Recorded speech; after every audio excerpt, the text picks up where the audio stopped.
comic is also a friend of mine. He's performed at Bumper Shoot, he's performed at Sasquatch, and he's visiting from New York. Please give a lot of love to the very funny Yogi Paliwal! Thank you so much. Hello, hello. Seattle, how you doing tonight? You guys doing good? Thank you for being in this sweatbox with me, ladies and gentlemen. This is great. Very happy to be here. Very excited, guys. I got some good news this morning. I'm feeling really fantastic about it. Turns out this morning, I passed my LSATs, guys. That's right. Thank you. Thank you so much. Yeah. Passed my Spanish SATs. Thank you, guys. Gracias, gracias. Soy un perdedor. All right, guys. All right. You guys ready? In all honesty, I got married about 2 years ago, and thank you so much. I got married in Seattle, so it's good to be here. Not everyone clapped. Gonna point that out right now. Not thrilled about this. Oh, he's happily in love? Fuck that guy.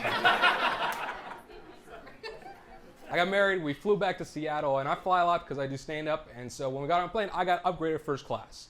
And my wife was like, yeah, I got an empty seat, you go first class, go ahead, it's no big deal. I'm sitting first class now, and I'm like, is this how I want to start my relationship? Is this how I start my marriage, you know? What'd you do, 6 hours away from her? I was like, I can't do this. So I went back, and someone had sat in the seat that I was sitting in, right? And I explained this quick, so I was like, hey, do you want first class? And they were like, this is a trap. What are you talking about? Nobody's giving first class. What are you, crazy? So I'd be quick. So I was like, I'm marrying her in a few days, and I don't want our marriage to start with 6 hours away from each other. And all the women around us heard this, and they're like, oh, oh, oh, just a lot of seals. Oh, oh. And then one guy went, I'd go back to first class. Like he wasn't wrong. We got into a fight 15 minutes later. It was weird. I was, oh, I turned to, oh. But I love being married. I love being in a committed relationship. I wasn't good at being single. I remember when I was single, I was dating someone, and they were bisexual, and they turned me down. And I was like, I got tits and a dick. What's wrong? Come on. Wait. I should be perfect for you, you know? But I get it. Some people love being single. Some people find the joy in it. It's exciting. There's like a mystery in life. You wake up in the morning, and in the evening, you might meet someone that changes your life. I get it. It's exciting, you know? Being single is a lot like eating grapes, you know? Because each one's different. Some are sweet. Some are bitter. Some are damaged, but that's what you want that night. You know, it's a whole cornucopia thing, you know? But being in a committed relationship is a lot like eating raisins. Because supposedly this is healthier for you. Every raisin tastes the same, and the wrinkles in the raisins remind you of the wrinkles in your near future.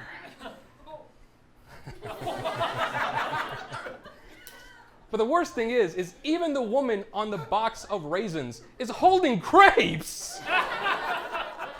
Sun kiss, you tantalizing woman, you. Anyone gain weight during the pandemic? Anyone gain weight in the pandemic? Yes. Some honest people and a lot of liars. That's what I'm saying, guys. If you didn't gain weight in the pandemic, what the fuck is wrong with you? Oh, the world's crumbling? Well, I still need to do my cardio. Like, no. Sandwiches, lasagna. Run it back. Let's do it every night. I gained weight. I'm not happy about it. I went up in a shirt size. I went from an XL to an XXL. Not a good look. That ooh's appropriate. That's, yeah. Anything that's fucked up, like extra large, I get XL, but extra, extra large, who named this? A newsboy in the 40s? Like, extra, extra, fat guy needs a shirt that could fit 2 to 3 Chinese families. Extra, extra. It's not a good look. And also, XXL, no, extra starts with the word E, but EEL is eel, and that's not, yeah, I got an eel-sized shirt. It's no. The slippery snake of the sea? No.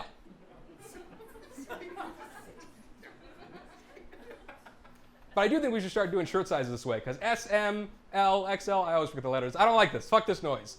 We should start doing it with animals. It should be rat, rabbit, cat, dog, rhino, elephant, whale. That's it. Oh man, is she cute? I mean, she's all right, but she's whale size. Like that's, you know what you're getting into, you know what I mean? It's too fucking hot. It's so hot. I don't know what them global warming advocates are doing, but they need to work harder. This is fucking, I feel like every global warming group should use the catchphrase, I thought the future would be cooler. If we don't do this, we'll die. They need to be better, guys. You know, we live in a sad day and age. We live in a day and age where people growing up today, the kids, think Amazon's a rainforest second.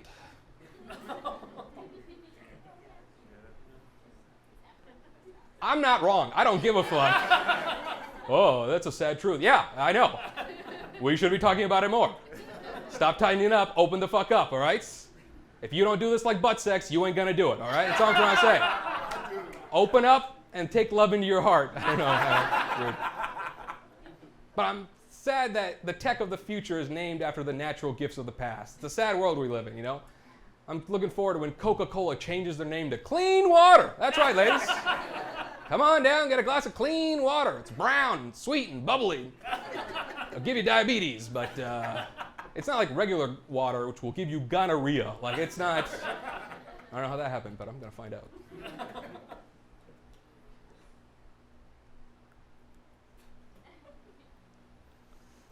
You guys cool? All right, let's get into it. A lot of comics are talking about trans people these days, and I gotta say, they're not hitting the fucking main issue that I think we all need to be talking about. Because I think there's one group of trans people we all hate unanimously, and that's people that wear transition prescription lenses. Do you know what I'm talking about? Yeah.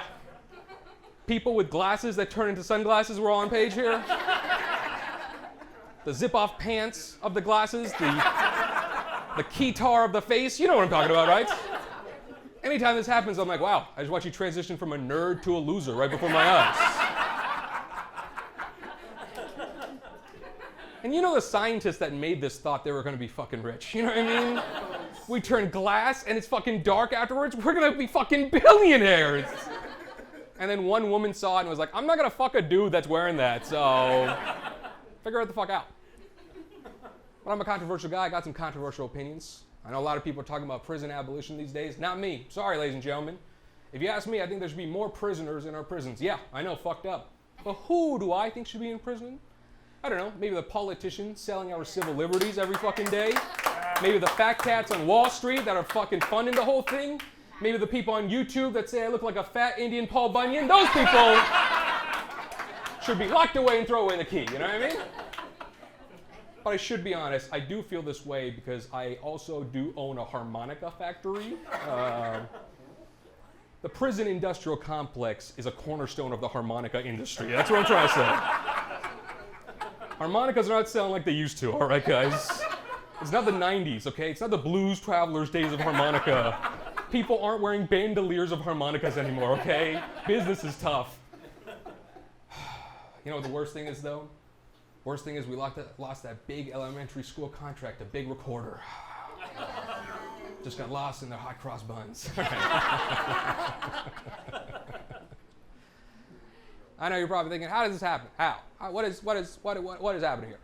I'll tell you, ladies and gentlemen. I'm from Seattle originally. I grew up in Bellevue. That's right. Grew up in the suburbs. 425 till I die. By the way, anyone that yells the area code they're from, not the best of the area code. Let's get that there, you know.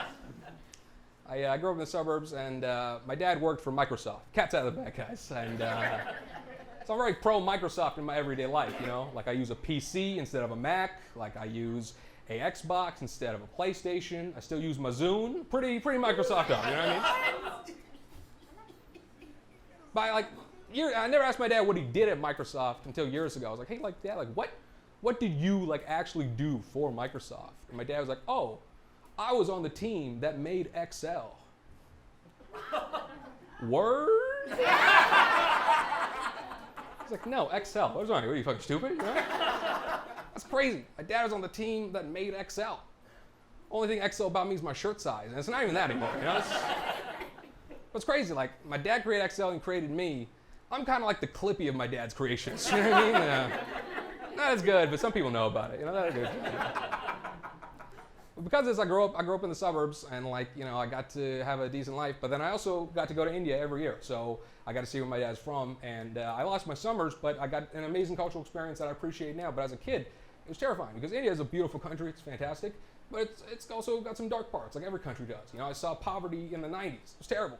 I saw things like people begging with limbs. I saw people with babies begging. I saw people like collecting rainwater. It was terrible. You know, I saw people with elephantitis. You see that as a kid, you know, breaks your fucking brain. You're like, I can live in the suburbs and then also this exists. It breaks your fucking worldview, you know? But nothing could prepare me for when I was growing up and my mom would take me to Joann's Fabrics growing up, because that's dark, baby. Oh. Joann's Fabrics, everyone in there is just fucking, they don't know what they're doing, because I need paper, I don't know, like everyone's freaking out back there, you know? Just a guy in the back just wiping, like, hey, what are you wiping? Tears and glitter, that's it. How long does it take to wipe both? Tears, 5 seconds. Glitter, it's never wiped up. Everyone in a Joann's Fabric store is just holding on by a thread. It's crazy, guys. Right. That was good, thank you. It's a new line, doesn't work that well, but what are you gonna do? People are like, well, crafts, I don't get it, but thread, okay. A fucking wordsmith up here, damn it. Well, like Chris said, I live in New York now, and I like living in a city, but I will say there's one thing that's fucked up about being in a city that I don't think people talk about enough, and it's the fact that the poorest part of the cities in our countries are called projects. When's that going to be finished? What's going on there, you know? What's the ETA on this whole projects business, you know? When are we going to call Uncle Sam and be like, hey, you know that thing you did where you forced people to be here and do all the fucking work and then gave them freedom, but not really give them freedom, and then put them in the worst places in the country? What's happening with all that? Yeah, it's a project. I mean, we're trying to figure it out. We're not sure what's going on, you know? The projects are like that banana that's at the bottom of your fruit bowl, you know? It's just getting rotten every fucking day, and everyone's like, hey, we should probably deal with this, and America's like, no, we're going to make a fucking banana bread with that. No, it's going to be good one day. And it's like, I don't think people in the projects need banana bread. It's like, yeah, but the people around the projects love banana bread, so maybe they'd like it, you know? Touch the nerve? Okay, guys, all right. You get it, man. You see, you got a cool hat on. I knew you're from New York. Yeah. Hat in the sun, that man's from New York, baby. I got one more tag on this, I'm going to get out of here. Y'all are fantastic, though. Like, for me, it's one of those things where the projects is like that junker in the neighborhood that the guy's working on, but he never fucking finishes, you know? Every time you go up to him, you're like, hey, are you going to take care of this? It's like, yeah, I did the brakes. I think it's going to be all right, you know? Painting the car black was the equivalent to electing Obama, but every time you try and turn on the engine, it just goes, K. Ladies and gentlemen, I'm Yogi Paliwal. You guys have been fantastic. Thank you so much.